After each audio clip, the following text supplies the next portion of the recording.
A gente encontra durante a vida e a nossa jornada diversas pessoas que causam transformações e impactos profundos no mundo, na forma de ser, de enxergar e de perceber tantas questões. E hoje eu tenho a alegria de receber aqui uma amiga querida, médica, a doutora Clara Linda, ela que, junto com um time incrível de pessoas, transformam a realidade não só de pessoas com paralisia cerebral, mas também dessas famílias. Então, minha amiga, seja muito bem-vinda ao nosso episódio do VOPcast. Obrigada por aceitar esse convite. Obrigada, Amanda. Para mim, sempre é uma alegria falar sobre causas que impactam, e inspirar pessoas para que transformem a vida de outras pessoas, Eu digo sempre que qualquer pessoa pode transformar o mundo de alguém.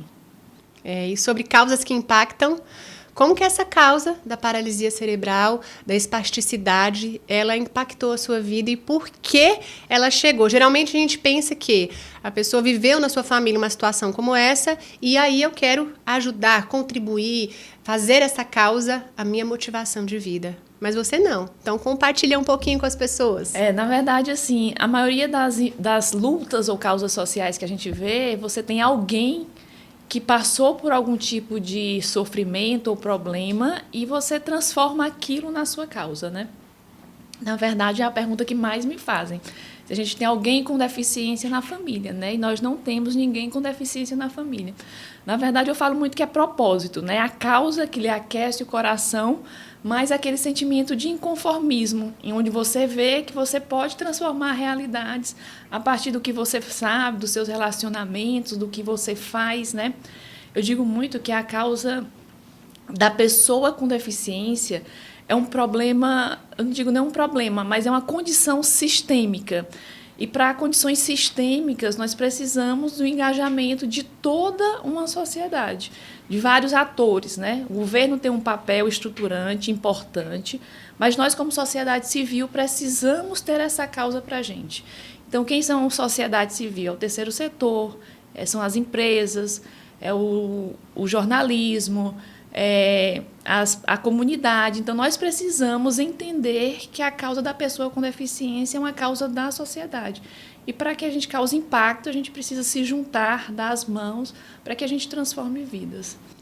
E como essa causa chegou até você? Qual o incômodo que acometeu seu coração e te fez olhar e dizer, sim, eu vou abraçar essa causa? Na verdade, eu creio muito que foi pelo fato da gente trabalhar com a pessoa com deficiência e a gente chegar e receber essas pessoas sem nenhuma possibilidade. A maioria das pessoas com deficiência são vistas como pessoas que não podem contribuir com a sociedade. E aí, deficiência, pausa, paralisia cerebral, que é uma condição permanente, uma condição que traz muitos desafios, não só para a pessoa, mas para a família, para todo mundo que convive com ela. Exatamente. Hoje, no Instituto Riso Movement, o nosso foco é a paralisia cerebral, que é a condição... É a deficiência mais comum da infância, pouco conhecida, então a gente não sabe. A gente tem um preconceito em que na paralisia cerebral o cérebro dessa pessoa está parado, o que é mentira, o cérebro não está parado, E a gente recebe muito a informação de que as pessoas com deficiência elas não têm mais o que se fazer. Então, voltando à tua pergunta, quando a gente recebia uma criança com deficiência, a criança já tinha perdido todas as oportunidades possíveis. Então, assim, eu consigo mensurar quando eu perco recurso, quando eu perco uma chance, mas como é que eu mensuro perca de oportunidade? Então, assim, as pessoas não conheciam o tratamento da pessoa com deficiência, não conheciam o tratamento da espasticidade. Então, a nossa ideia era gerar oportunidade através do conhecimento. Então, foi assim que começou a nossa missão com o Instituto Riso Movement. A gente queria informar para a sociedade, para os profissionais de saúde, para as famílias, que existia tratamento e que a questão da deficiência não era um limitante, que a gente poderia criar oportunidades, construir oportunidade para que aquelas pessoas se tornassem o melhor adulto possível. E foi assim que começou a nossa história como Instituto Riso Movement, gerando informação, gerando oportunidade através da disseminação de informação. Só que, quando a gente, pelo fato de estar na área de saúde, nós achávamos que a saúde seria o nosso nosso carro-chefe. Só que quando você pega uma pessoa com deficiência, existe todo um entorno ao redor dessa pessoa com deficiência. Existem várias condições que limitam as pessoas com deficiência. A maioria das famílias são abandonadas pelos pais, então as mães são mães solos, que precisam abdicar de toda uma estruturação para que possa se dedicar a essa criança, A maioria não tem emprego, vivem de bolsas família, de benefícios, entendeu? Não tem conhecimento sobre as possibilidades terapêuticas, precisam de cuidado em relação à saúde mental para que possam estar bem plenamente para cuidar dessa criança. Precisam entender que essa criança cresce e que tem todas as demandas de um adolescente, de um adulto. Pessoa com deficiência tem demandas em relação à inserção no mercado de trabalho, inserção escolar. Então, assim, quando a gente entrou, na verdade, quando eu entrei, eu era muito altruísta, achava que era um contexto de saúde que nós iríamos entrar para dar uma solução, uma transformação. Mas não, é todo um contexto social, de educação, é um contexto emocional, é um contexto de ensinar, né? A gente precisa muito ensinar para a sociedade que as pessoas com deficiência, elas precisam de oportunidade, elas têm muito a contribuir com a sociedade e que a gente precisa tirar essa ideia do capacitismo em relação à pessoa com deficiência. Hoje, quando a gente fala sobre essa questão da dinâmica e desse acolhimento familiar, hoje, dentro do Instituto Riso Movement e a sua percepção lá, a vivência diária, como é que você enxerga os principais desafios, eu digo não da família, mas da instituição para assistir essas famílias e acolher essas famílias? Você liderar uma instituição do terceiro setor é um desafio enorme, né? Você entra com uma visão altruísta. Eu entrei com essa visão achando que isso não é uma causa que impacta. Tá todo mundo vendo o que eu estou vendo. E aí, assim, a empresa vai doar, a pessoa física vai doar. Todo mundo que eu chamar vai ser voluntário, entendeu? Vai ajudar. E as coisas não são assim, né? Não são assim. É tanto que todas as vezes que eu falo, né? Sempre que eu falo para amigos, para empresários, eu digo: você precisa se apaixonar por uma causa para que você seja constante naquilo e fazer a diferença na vida das pessoas. Por quê? Porque senão fica muito emocional, você fica aquele espectador do que está acontecendo, né? E os desafios nas instituições são muito grandes, até porque nós temos uma contrapartida em relação às instituições do terceiro setor, em relação à credibilidade, transparência, governança. Ninguém quer empregar o seu dinheiro num local em que não tem transparência. Então, nós precisamos montar toda uma estrutura para que as pessoas tenham confiança e aquela instituição mostre credibilidade para que juntos, em terceiro setor, empresas privadas, governo, possam impactar e causar transformação. Quando você fala de apaixone-se por uma causa, né, isso move o coração das pessoas. E eu acredito que tem um momento que essa jornada ela pode parecer insustentável. E aí, o que ajuda a se manter, a Clara Linda, a estar ali, se mantendo nessa jornada? O que ajuda a Clara Linda a olhar e dizer assim, eu não posso voltar mais atrás? É o que a gente estava conversando, né? A gente chega num ponto em que a gente não pode retroceder, né? Então, assim, todos os dias a gente pensa em desistir. Então, assim, quem está à frente do terceiro setor, né, eu digo muito, todos os dias a gente pensa em desistir. Mas, assim, o que nos faz permanecer é a certeza do propósito, né? E as vidas que a gente transforma. Às vezes a gente acha que o que a gente faz é tão pouco e é tão significativo na vida das pessoas que nos faz permanecer. Então, quando a Clara fala sobre você encontrar um propósito, você encontrar a motivação para ajudar, para abraçar, para sentir, é sobre isso, né? Como ela disse inicialmente, ela não tem uma pessoa com paralisia cerebral na família dela, mas ela encontrou uma causa. E você, como você tem vivido e percebido a sua trajetória e qual causa impulsiona o seu coração a olhar e dizer assim, desistir... Não tenho essa opção. Desistir não é uma opção. Continuando a nossa conversa, queria que você compartilhasse comigo um pouquinho de que maneira as iniciativas dentro do terceiro setor, elas têm potencializado esses movimentos sociais, voltado mesmo para a questão da inclusão, do bem-estar, das pessoas com deficiência. Eu me lembro uma vez que você conversou comigo e disse assim, Amanda, a gente olha para uma criança com paralisia cerebral e a gente esquece que ela vai se tornar um adolescente, um adulto, e que vão ter as questões que acometem todos os adolescentes, a questão da sexualidade, a questão, né, de tantas coisas. Então, quando a gente fala muito sobre as causas sociais, as pessoas pensam que é doar o dinheiro e que isso vai resolver. E a gente sabe que não é assim. Isso é importantíssimo, mas não é só isso. Minha pergunta para ti é, dentro desses desafios da criança, do adolescente, da família, quais as contribuições do terceiro setor de forma significativa que podem contribuir para que o riso, para que as instituições elas sejam assistidas e possam continuar com o seu trabalho? Na verdade, assim, o terceiro setor ele vem num movimento que transforma causas, né? Então, assim, o impacto do terceiro setor é gigante em todas as causas sociais. A gente fala de fome, a gente fala de pessoa com deficiência, a gente fala em inclusão, porque o terceiro setor ele vem com uma visão tanto estruturante, que é o que a gente precisa diferenciar, quanto a visão emergencial.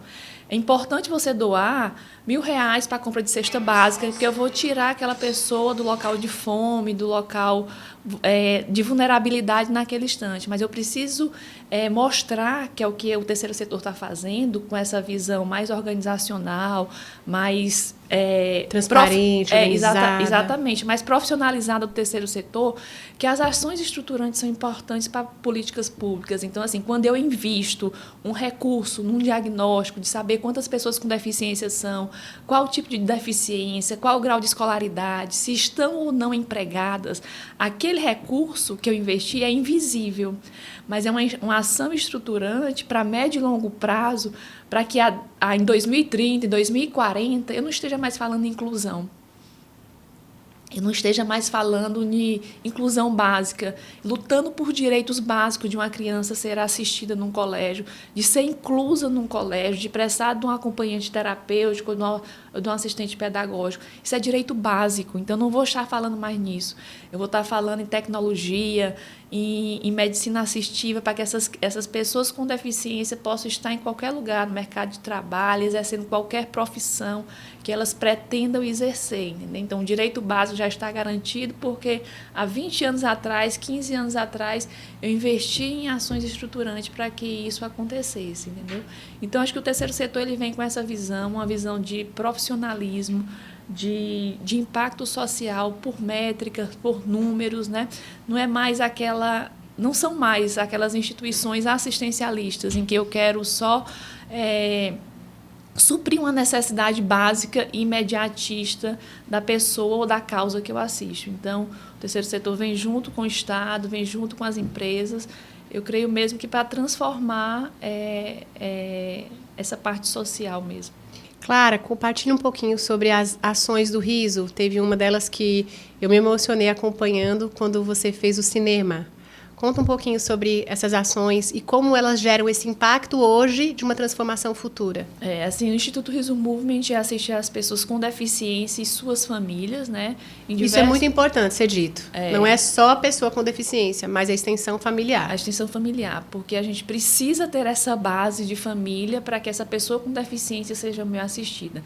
Se a família não está cuidada, se a pessoa que cuida não está cuidada, ela não tem capacidade nem de levar o assistido à instituição. Então, quando a gente abriu a instituição, que eu achava que seria saúde, nosso primeiro olhar foi para cuidar de quem cuida. Né? Então, assim, a gente implantou um programa de saúde mental para as pessoas que cuidavam, para que, a partir daí, a gente fortalecesse essa base familiar para que o assistido fosse realmente assistido. Porque, muitas vezes, o assistido ele não tem a opção de dizer que não quer ir ou que quer ir. Mas, se o cuidador não tiver com esse emocional estabelecido, com todos os direitos dele garantidos, ele deixa de levar o assistido e ele perde o benefício, ele não se beneficia, né? Então, na instituição, a gente assiste pessoas na parte de saúde, educação, cultura, né? Na parte pedagógica. E o cinema, né, foi um projeto que a gente conseguiu através de emenda parlamentar do município e que a gente acha que é uma coisa básica para a gente que tem acesso, que frequenta, né? Mas muitos deles nunca tinham assistido um filme em sala de cinema, entendeu? Gente, eu choro por tudo. Então, assim, você começa a perceber a falta de oportunidade em todos os setores, entendeu? Então, assim, você começa a gerar expectativas de que eles podem frequentar qualquer lugar, né? Você começa a gerar expectativa em que eles podem frequentar o cinema, que eles podem frequentar a faculdade, que eles podem empreender. Você começa a dar contato para ele com profissionais, com oportunidades, entendeu? Então, assim, quando eu gero oportunidades e quando eu gero expectativas, eu crio sonhos. E só com sonhos é que a gente consegue transformar vidas. Então, se a gente não sonhar, a gente não consegue chegar onde a gente quer. Então, você que está assistindo esse episódio, qual tem sido o sonho que tem movido o seu coração? Mais do que dar uma assistência, é encontrar algo para que você possa realmente transformar não só a sua vida, mas a vida das pessoas que você pode lembrar é possível sonhar. Conta do cinema, como foi a experiência, o que vocês fizeram e os relatos que vocês escutaram. No cinema, nós levamos o cinema para as 4 zonas da nossa cidade, né? E era um cinema inclusivo, em que a gente colocava as pessoas com deficiência e pessoas sem deficiência, e no final desse processo a gente tirava o aprendizado de cada filme, né? O aprendizado de cada filme. E o engraçado é que na primeira sessão não deu quase ninguém, né? E eu fiquei super frustrada, que eu pensei assim, a gente fez com tanto empenho e tudo, mas eles não se sentiam pertencentes àquele local. Então, eles achavam que não poderiam ir, que não poderiam participar. Mesmo vocês fazendo o cinema voltado para eles, e entendeu? no espaço deles, no ambiente deles, porque a proposta foi levar esse cinema para o bairro. Pro bairro, entendeu? Mas, assim, as pessoas com deficiência, elas se sentem excluídas do processo natural da vida sistêmica, entendeu? Então, assim, é o não pertencimento. Então, assim, quando você sai, na maioria dos restaurantes que a gente vai, cinema, shopping, você vê pessoas com deficiência? Não. E, assim, onde elas estão? No mundo são 12 milhões de pessoas com deficiência. Então, assim, é muita gente. É muita gente. Então, assim, por que elas não estão inclusas nos nossos meios? Por que elas não estão inclusas nos ambientes de trabalho? Por que numa sala de colégio a gente vê 1 ou 2 pessoas com deficiência por turma? Por que elas não estudam? Então, tem alguma coisa errada. Está faltando inclusão, está faltando acesso, está faltando oportunidade para que elas participem da sociedade, entendeu? Está faltando oportunidade. Significa que elas não podem contribuir? Não, elas podem contribuir da melhor forma possível. Às vezes é se comunicando, às vezes é ensinando, às vezes é no aprendizado. Existem pessoas com deficiência que são deficiências físicas e que têm um intelectual preservado. Entendeu? Então, assim, nós precisamos mudar essa mentalidade. A mentalidade precisa ser de inclusão. E elas não participaram pela falta de pertencimento.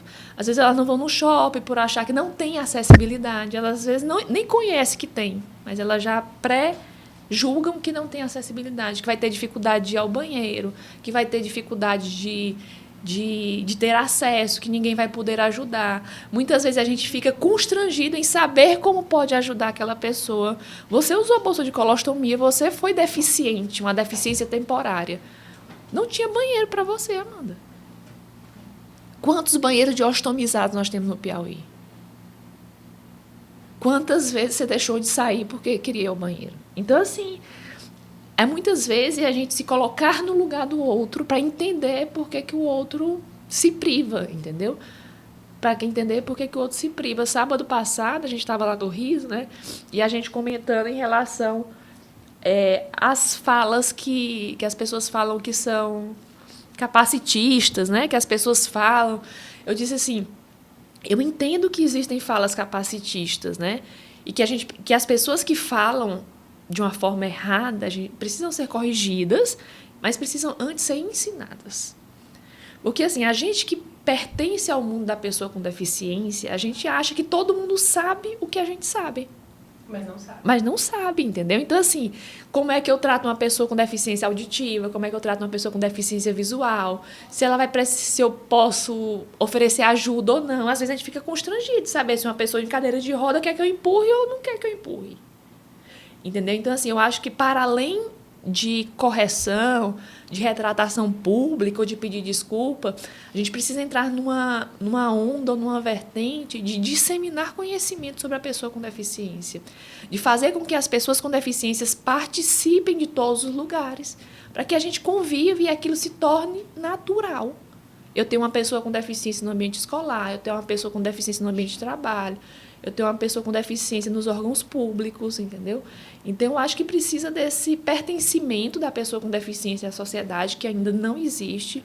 São vários problemas de estrutura, de mobilidade urbana, de saúde. Então, por exemplo, você vai numa UBS hoje, uma unidade de saúde. Pessoa que é deficiente visual, ela fica o tempo todo perguntando qual número chamou.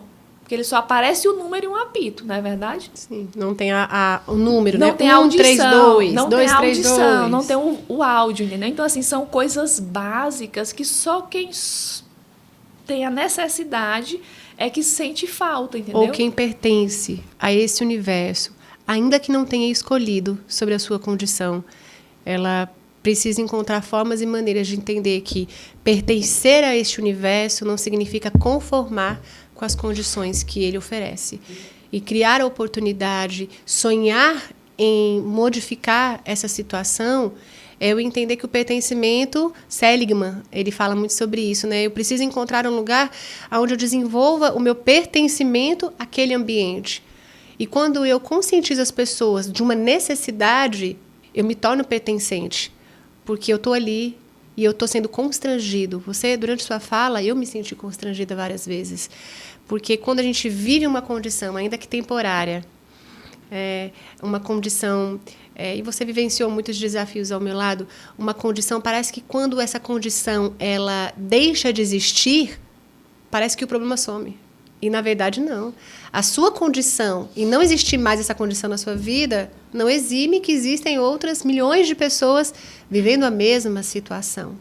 Então, eu quero te parabenizar, Clara, e te agradecer, porque quando a gente fala sobre pessoas com deficiência, quando a gente fala sobre o terceiro setor, quando a gente fala sobre tantas coisas importantes que movem a sociedade, que estão aí adiante, poucas são aquelas que a gente encontra verdade, transparência, sonho. Poucas são aquelas que a gente vê ser resiliente na jornada.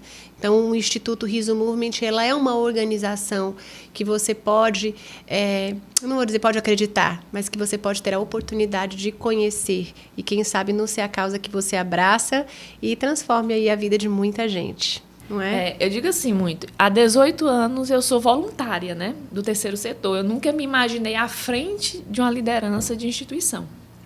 Mas o que eu posso dizer é que você se apaixonar por uma causa, seja ela qual for, entendeu? A minha causa é a pessoa com deficiência. A da Amanda pode ser as pessoas oncológicas, o do Heitor pode ser as crianças em vulnerabilidade. A sua vida é muito mais transformada do que você transforma, entendeu? Todos os dias você aprende, você vive uma jornada em que você constrói e que você multiplica o seu impacto por gerações, entendeu? Você multiplica seu impacto por gerações. Então, assim, o que eu digo muito é apaixone-se por uma causa, né, e transforme vidas. A gente fala do que o nosso coração se motiva, Clara. Tem tanta gente levantando tanta bandeira de coisa que não comunica a essência. Fachada mobiliza muita gente, mas não traz legado, né? E o seu legado está construindo na sua transparência, no seu coração. Bom, para encerrar, eu quero fazer 3 perguntas, tá? A primeira, uma dica para a vida sobre as famílias com paralisia cerebral. Uma dica de vida para as famílias nessa condição. Na verdade, uma dica de vida para as pessoas, para as famílias das pessoas com deficiência é: acredite no potencial das pessoas com deficiência.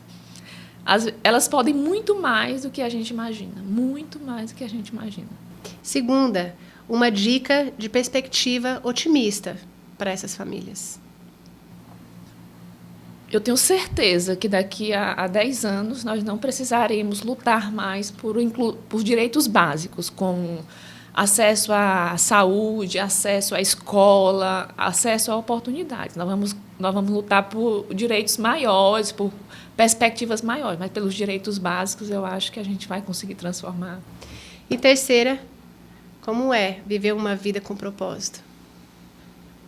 É desafiadora viver uma vida com propósito, é impactante, porque assim, o propósito eu acho que ele é natural.